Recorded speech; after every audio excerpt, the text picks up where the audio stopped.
Full win yesterday over Nebraska. They had to feel pretty sweet 5-touchdown pass in the 400-yard game. Congratulations on that. Let's let you play analyst right now. The Gators defense, from a quarterback's perspective, what Bridgewater has to face tonight, what makes them so difficult? Just their speed. I mean, you play any SEC team, especially on defense, the number one thing that jumps out is the speed of the game's a lot different. When we play other conferences, you notice the difference, especially for this year. They're very talented all across the board. Big front, very difficult to run on them.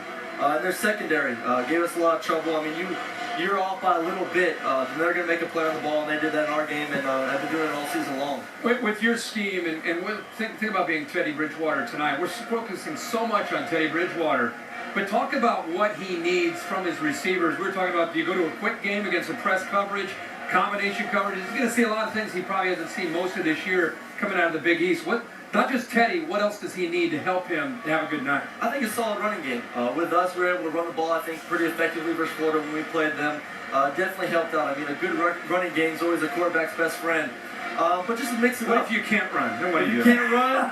I mean, their DBs are very talented. They're going to press you up. They're going to challenge your receivers. Todd Gurley's you got to mix it up. up. Yeah, you need some Todd Gurley and some Keith Marshall, that's for sure. We called him in. Malcolm Mitchell maybe on the outside too. Yeah. When you do look at the defense, and you talk about the running game, you talk about their secondary doing well, but as a quarterback, how confusing are they? You see zone blitzes, you see them do a lot of different things.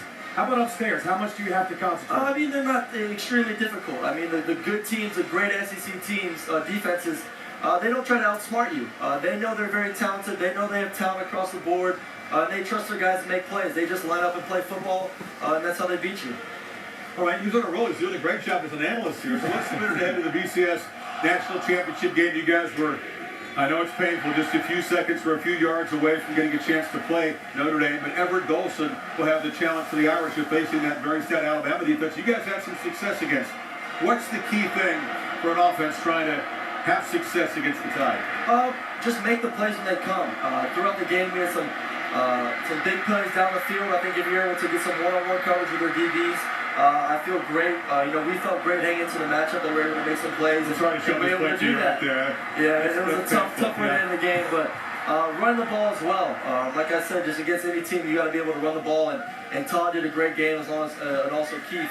But I got to give a lot of credit to our offensive line. I mean, they did a great job against their front four and really picking everything up. There's been a lot of talk about this particular matchup, about a long layoff. For Notre Dame, it's 44 games. You guys had a long layoff before your bowl game. What do the quarterbacks and what do these teams face when they're dealing with a long layoff? And what do they have to be able to overcome to get ready for these games, especially the big one on Monday? Just to stay mentally focused. I mean, with us in Orlando, I mean, we had every day going to Disney World and SeaWorld and all this stuff, but at the end of the day, your main job is to win a football game. You have to know that, hey, all that other stuff, I'm sure they're having a great time in Miami and doing little events here and there, but you got to make sure you spend, hour, 2 hours, 3 hours a day, make sure you get in the film room, make sure when it comes to practice time, you stay extremely focused on practice and getting ready.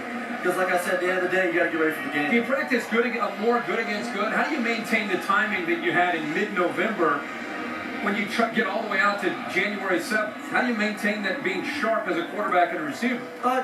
We have plenty of practices, and just continue after practice working, before practice working. Okay. I know our receiving staff, our receivers are great.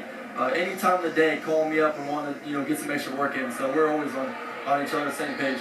Question that Mr. Pollack is interested in. The big ball game yesterday, you're a junior. Sometimes that complicates the decision. What are you going to do? You back in Georgia next year, or are you going to go to the draft? I don't know yet. Yes, you do. No, I don't. No. I got till January 15th. I got some time. I got like 12 more days to decide. What's going to decide one way or the other? What's going to come along in the next 12 days that's going to make your decision? A lot of discussion with my parents. I still got to sit down with them. I've yet to really sit down, write up the pros and cons. What did the paperwork come back? What did the paperwork say when you got this back? It came back pretty good, second, third round, so hey, Okay. We'll see. But I don't know. I love Georgia. They've a great fan base. I love my teammates, love the coaches. Do you look at the pros around you too? Yeah, great players Everybody's around. back? Everybody's back on offense besides TK and Marlon. Like I said, there's tons of pros and cons. I got to run them out, talk to my parents about it, and then go from there. More than just a good quarterback and a good analyst, you're also a good citizen here for part of the 2012 All-State Good Works AFCA team. So congratulations, Aaron Moore. Thank you appreciate very the much. expertise. Whatever your decision is, we always root for guys to come back, but it's It's your call. Come on.